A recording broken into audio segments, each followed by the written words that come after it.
Hi, welcome to the Queer and Podcast. I'm your host, Nastasia Nastic. I use she, her pronouns, and I'm so excited to have you on my podcast. If it's your first time here, welcome. If it's not your first time, welcome back. I love you guys so much. And today's topic is another one that's relatable, near to my heart. It's gonna be a lot about my personal experiences. And yeah, I feel like we're trauma bonded now because I asked you guys, like, I gave you guys a few options of what today's topic should be, and you guys chose religious trauma. So I feel like we're trauma bonded, given my last episode topic, which I love for us. I feel like, just getting through the hard stuff right off the bat so that, we can relate to each other, support each other, etc. But yeah, I'm super excited about this topic. I think it's super important to talk about, to spread awareness about, to acknowledge, and that's what I'm here to do. So yeah, before I start getting into the heavy topics, I just wanted to do a little bit of a disclaimer for this episode, and that is that I'm going to be talking about my personal experiences, and in no way, shape, or form am I trying to speak for the entire queer community. I am very much aware that there are a lot of queer people who feel comfortable in religion, who practice religion, whether that's Christianity, Judaism, Islam, whatever it is, and they feel like they fit in. It goes great with them and their values and their morals, and I think that's great. That's just not the case for me. And I'm not trying to bash on religion here, just simply sharing my experiences. And although they may be negative, that doesn't reflect negatively on all religions. Yeah, I hope that's like makes sense, but I think that you guys know where I'm getting at. I'm not trying to offend anyone. I'm not trying to generalize anything, just really speaking out of my own experiences. So without further ado, let's get into today's episode. Religious trauma. Okay, so I guess it all starts from like when I was little, because I feel like as I grew up, I started to realize more things. I started to think for myself, which is obviously normal, and I started to, feel less comfortable in the church and feel less comfortable in religious settings and etc. etc.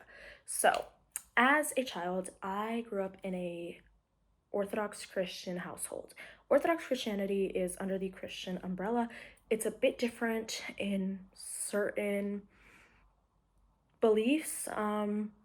We go by the old calendar instead of the new calendar, and like nitpicky things like that.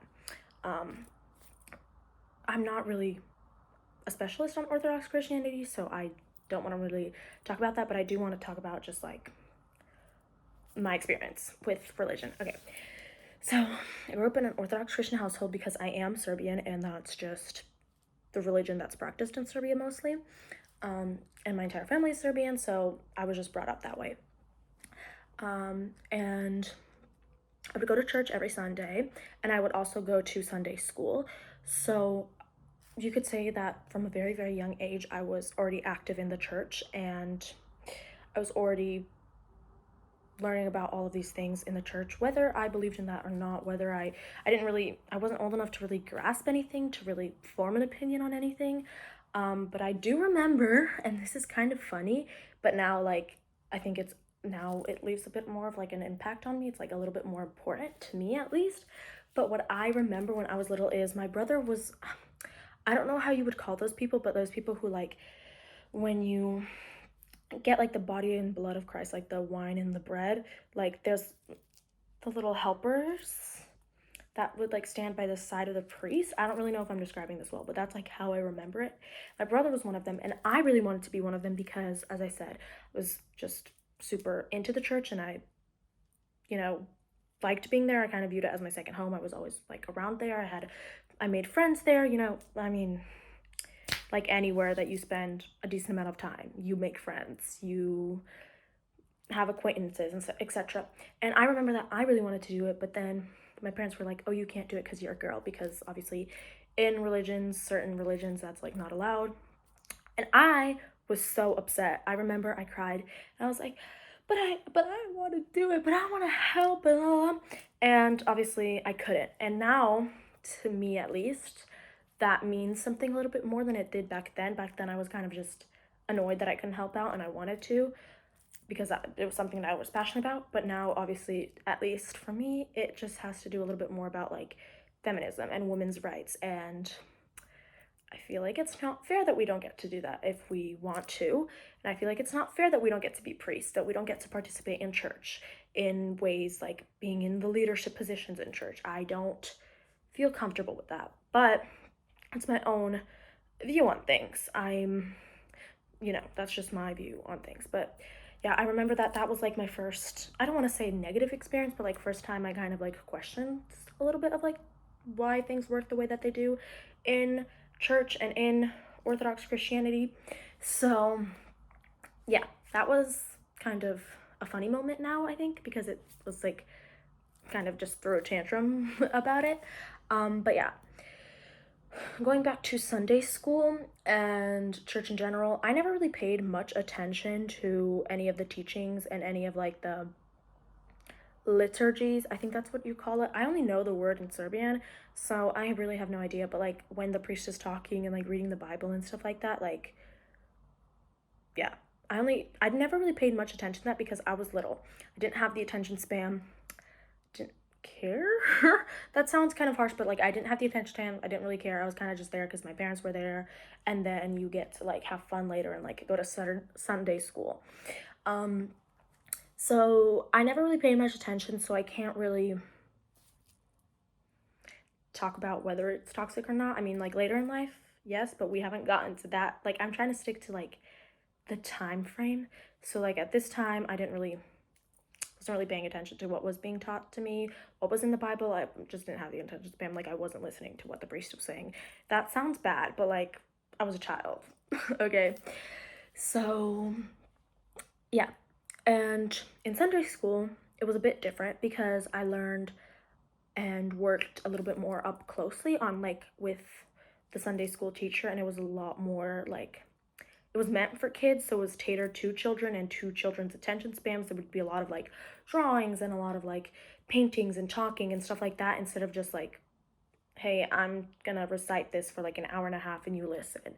Because obviously like children don't really reciprocate information that way when they're super young. So I remember Sunday school was a place that I used to go. I used to love Sunday school because of friends. Like I was never really into the teachings. I never really understood any of it, but I was always like, oh yay, friends, fun, and like drawing, fun, like stuff like that. But looking back, there were quite a few problematic things that were taught in Sunday school that go alongside more like traditional values, such as being anti-LGBTQ plus, being anti-abortion, and stuff that I just don't agree with currently in my life. Yeah, I guess. And I feel like having that information fed to me as a child didn't really, it made it even harder for me when I was discovering my sexuality and, trying to accept myself and my identity, because there was like this barrier of like, but the church says it's bad, but people from Sunday school say it's bad, the priest says it's bad, and like you're so close with these people, you trust these people, and so when you're a child, you're like, they must know best, so I'm not going to question their authority, I'm not going to question what they're teaching me. There's truth to what like there has to be truth to what they're saying. Like that's just like their authority. Like I don't know, you don't really think that way as a child, at least I didn't. I was kind of like, oh, they said it's like that, so it's probably like that, and I didn't have the resources or the knowledge to do further research on it, so I kind of just let it be. I never grew up super homophobic. Obviously, like my internalized stuff was like a whole different thing, but like I never really was homophobic. I just wasn't really aware of it. But yeah, stuff like that was being taught, and there were just some like uncomfortable lessons that, and like unnecessary lessons that were taught to me as a child in Sunday school that I don't necessarily agree with, and I don't necessarily think that I would want my kid to be in Sunday school teaching those, like learning those things. Because I think that children especially are so impressionable, and if you tell them something, even if they take it out in a wrong context, like even if you say it like confusingly, or you say it like this, and like they in their brains take it a little bit out of context, it can cause a lot of damage and a lot of harm for them and for other people potentially.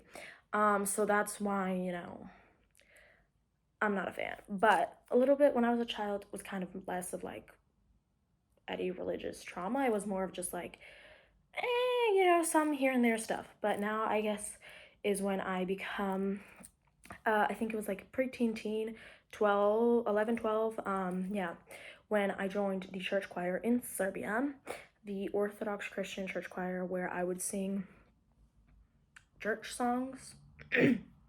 um, and I was a part of the church, and I would most Sundays, not every Sunday, but most Sundays at like 8 a.m. play or like sing at the services with my choir. And I formed great friendships there, and I'm still friends with some people there, but I think that that's really where a lot of my toxicity surrounding religion stemmed from, because they were not tolerant people. They were very judgmental for a lot of different things. Your hair color, tattoos, piercings, sexuality, views on abortion, views on this and that. And I think it was like, obviously it was a kids choir, so like those topics were refrained from being talked about, but you would overhear the adults talking about it. You would, obviously, as you're singing kind of some of this like lyrics, and like while you're listening to the service, it's like you just kind of like get the information that you hear, and it's just like put in your brain, and you don't really think about it because again, you're still very young. And when I was part of the church choir, there was, I guess this has always been a thing in Serbia, where there's a lot of tension between the church and Pride, the LGBTQ plus community, and people who organize Pride. And there would always be church anti-gay protests that would happen before Pride marches. And my church, well, I think every church in Serbia, but specifically the church that I sang for,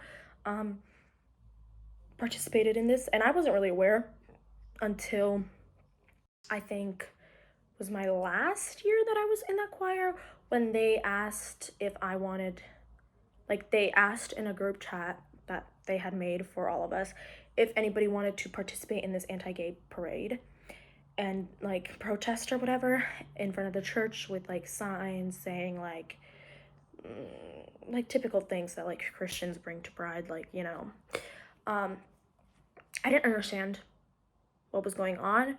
I didn't participate in that, but it still felt wrong knowing that you're asking kids that are ages like 11 to like 14, 15, 16, 17. I mean, it was like technically you're there till you're 18, but most people were like 11 to like 15, 16 maybe.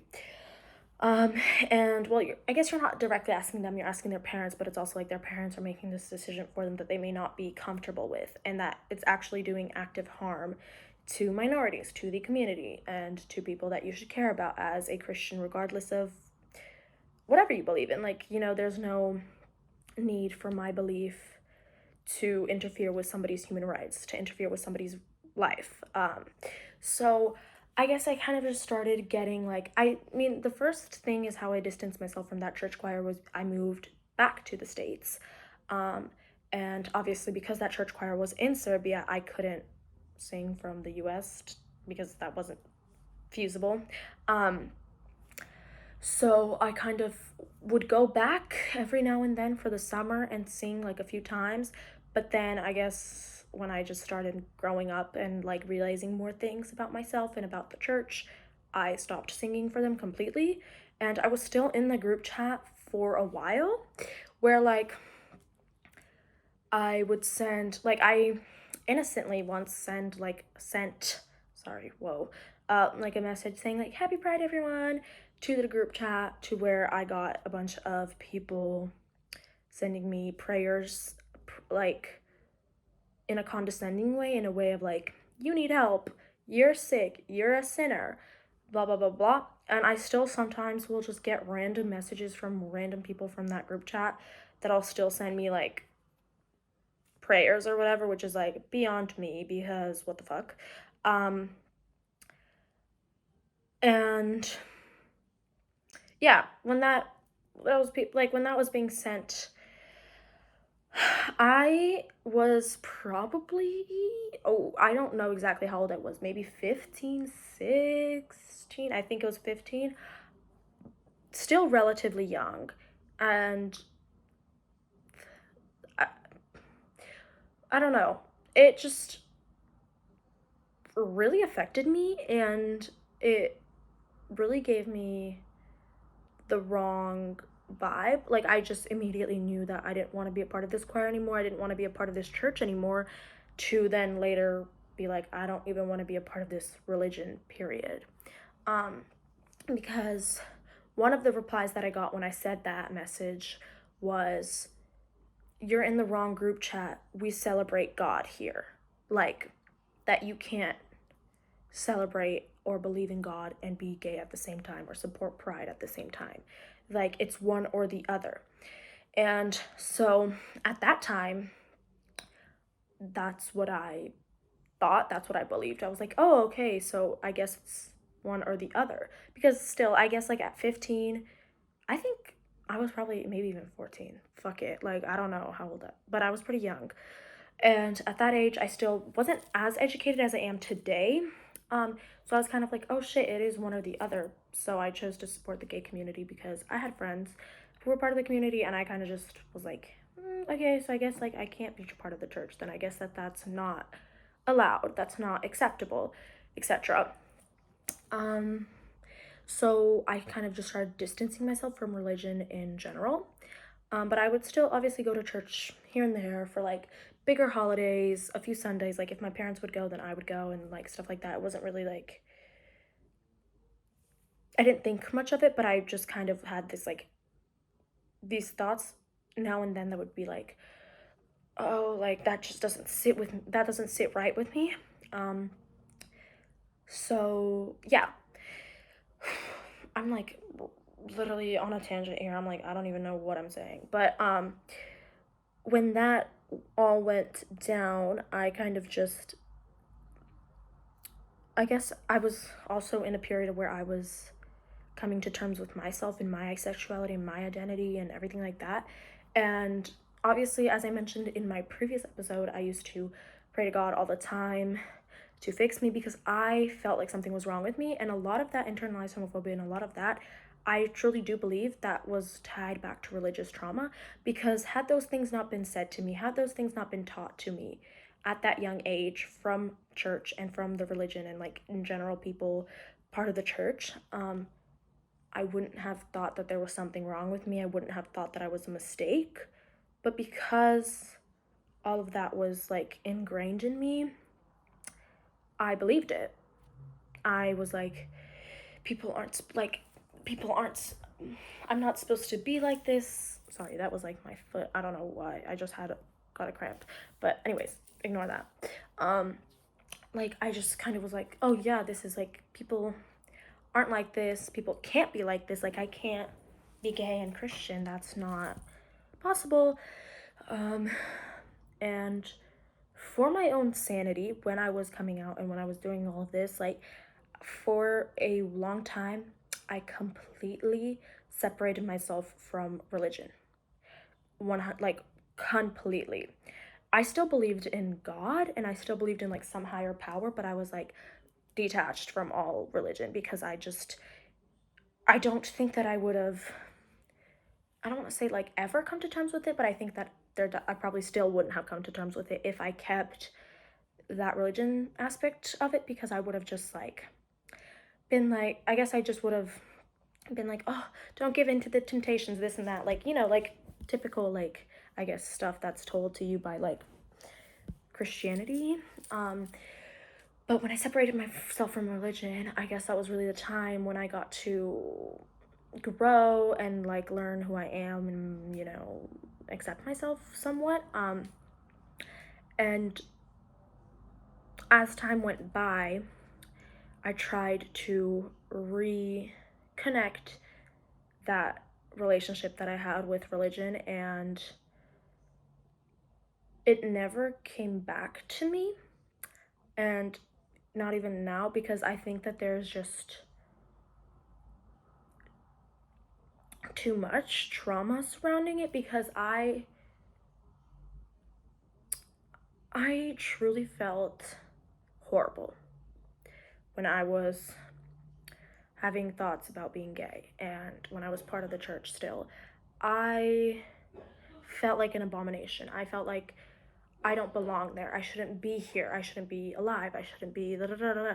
And I just thought that like God had something against me, why he made me the way that I am, and like that I was letting down God for being gay. Like there was just so much that I was dealing with, that it just felt like so much to reconnect with it. And obviously now that I'm grown and I've moved away from like internalized homophobia and like not accepting myself and stuff like that. I personally do not believe in God, do not believe in the Bible, do not follow any religion. That's simply because I mean, I don't know. I don't really believe in it anymore, because I don't. I mean, I don't know. I don't really have an explanation for that. But I do think that a lot of like why I don't follow religion and stuff like that stems from how I was treated in the church, how people like me are still treated in many churches. And even when there are accepting churches now, a lot of them actually, and when I pass by some or when I hear about some, I think that's great. I think that's really, really amazing. And it gives me hope for the future generation that they don't have to go through what I went through, but it's still too hard for me. It still doesn't feel right to me. Like now religion in general doesn't feel right to me. Like it's not something that I believe in, but I don't think that like I don't know. But like even if you don't believe in religion, there's like I don't know, there's an aspect of you, like if you, for example, go to church or whatever, it's not like you don't feel uncomfortable, you don't feel wrong. I remember this is actually pretty wild, but I do remember I went one time to this church after coming out and after like accepting it, and like it's already been like a whole thing that I was like proud about and all of that. I unexpectedly went to a church. Like my family was like, let's go to this church. It was really pretty, and like I don't blame them. It was a super cute and pretty church, like and like everything was so pretty. Like I still think churches and like the architecture is like so brilliant and so pretty. So we went, and I was in there, and there wasn't even a service, there wasn't anything. It was more of just like it was open to the public, and people were just there lighting candles, praying, and like etc. And so that's what like my family was doing. We were just going around and like looking, and then also like praying, but I wasn't, but like my family was. I remember, I think that we were probably in that church for maybe 10 minutes max. Those 10 minutes felt so long for me because they were so horrendous. Because the entire time in my mind, what was playing out is I can't be here. I'm gay. I'm a sinner. I'm an abomination. I don't deserve to be here. I'm not welcome here. I'm this, and like everything was just like recircling. I don't know if that's the right word. I don't even know. But it was like going through my head that it literally brought me to tears in the fucking church. Oh, I don't know if I can like swear next. I don't know. It brought me to tears because it's not an emotion, it's not a feeling that I can describe with words. I feel like you have to feel it to understand what I'm saying. But oh my God, did I feel horrible. I felt horrible. I felt wrong, like there was something wrong with me, like I don't deserve to be here. I was kind of like, there was this whole part of me that was thinking like, okay, like I can't be here, like something bad is gonna happen to me because I'm here, and because I'm like I don't know, like testing God's patience of like me as a gay person being in a religious space, and I thought that that was like a bad thing, that that wasn't something that I should have, that wasn't a place for me, because it didn't feel like a safe space for me anymore. It didn't feel like a place where I was accepted and where I was welcomed. And that really hurts me because I don't know. Like, I wish it wasn't that way. I wish I never felt that way, obviously. Um, and since that moment, I've gotten better with churches. Like, right now, I can still, like, enter sometimes, and, like, I go sometimes for Christmas and stuff because it means something to my family, and I want to respect that, and I think that that's fine. But I do have a lot more hesitation on going to church, and, like, if it's up to me, I don't want to go because it's just, it brings back too much to me for me, and it just is not, I don't feel welcomed, I don't feel safe, and I don't know if I ever will. I don't know if now Orthodox Christianity churches like started putting up pride flags and started being accepting. I still don't know if even then I would feel welcomed and like it's a safe space for even me because of just all of my prior experiences and everything that was prior taught. So yeah, uh, there's that aspect, and I, I guess another thing that I want to say on this is that when I stopped being religious, when I stopped going to church and stuff like that,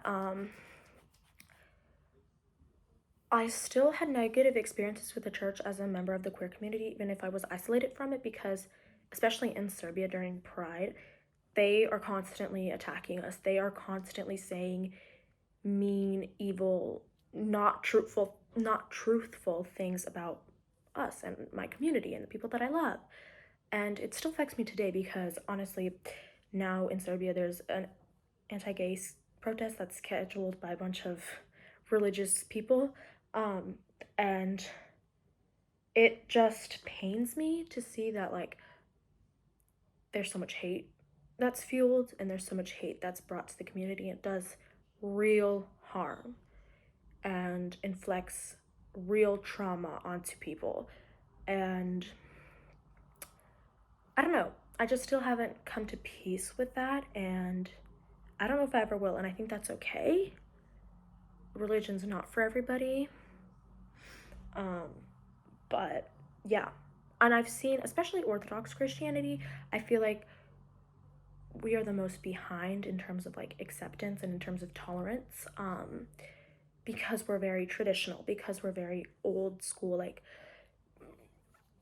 all of that. Like we haven't even accepted the new calendar and like stuff like that.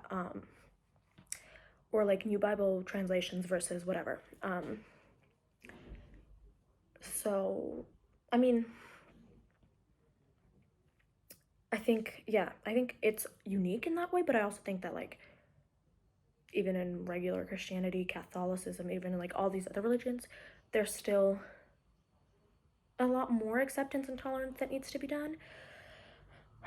But yeah, like priests and like highly respected people in the church would speak out against pride every single year here in Serbia.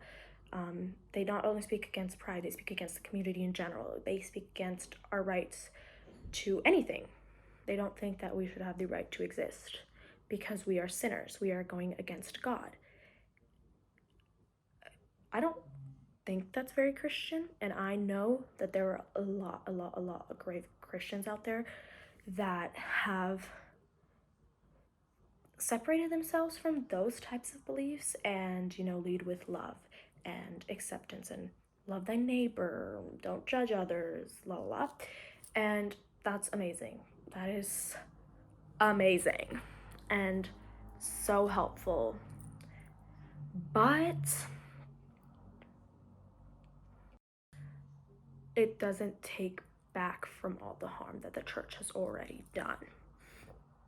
Like, and I don't know, there's a lot of gay religious people who have also, you know, reshaped their relationship with the church, with God, with religion, um, because they view it as like, God doesn't actually hate gay people, God doesn't actually think this.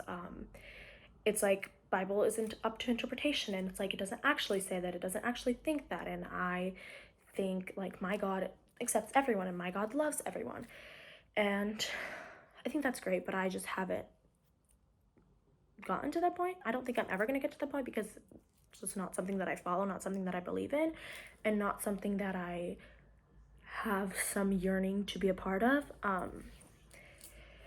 But yeah, I know a lot of gay Christians. I know a lot of supporting ally Christians that are still part of the church and still part of that, but they are part of accepting churches. They're part of like, they view God as a loving person rather than somebody who is going to hate someone based off of something that they can't change, based off of their identity.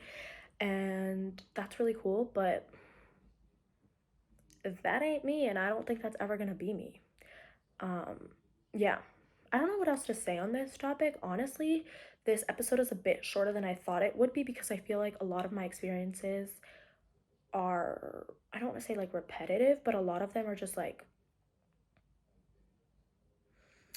I feel like I already talked about them, right? Like throughout this episode, and also throughout like my first episode of internalized homophobia. I feel like a lot was covered there on this topic as well because I feel like they go hand in hand. So I don't have much more to say. I think, yeah, I don't know. Sometimes I do still feel guilt about not having a relationship with religion, not having a relationship with God, but sometimes things are just too hard to go back to. Sometimes you change and you don't believe in the same things, and that's okay. And I'm not judging anyone who still believes in Christianity, just don't use it to harm other people. Yeah, your religion doesn't give you the right, and it's not an excuse to be mean to to take away other people's rights, to take like it, obviously, like the basics. I don't really have to go over that right now because I feel like if you're watching this, you already know like those things aren't okay. Yeah, I don't know. I feel like this is a common experience amongst the queer community, but like I said, I feel like a lot of them move past it and get back to religion on their own like terms, and then there's a lot of people who are like me who just realize that that's not for them anymore, and that's totally okay. We move on from things, and that's fine. Yeah. I don't know. I think that's it.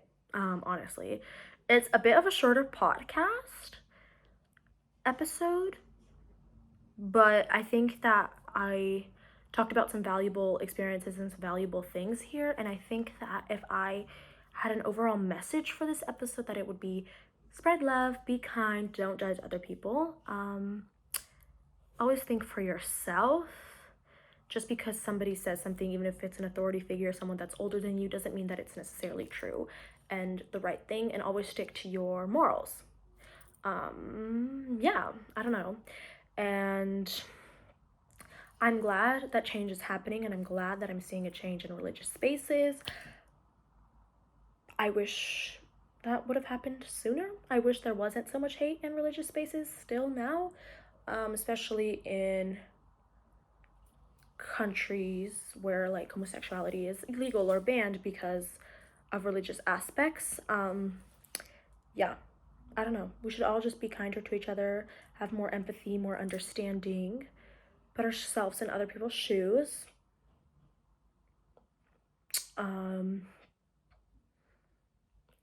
Accept our differences and also realize that those differences make the world a better place. We're not all the same, we're not all meant to be the same, and that is what makes the world a good place. Like, it would be so boring if we were all the same and we all had the same thoughts and everything. Yeah, I don't know. That's all I have to say.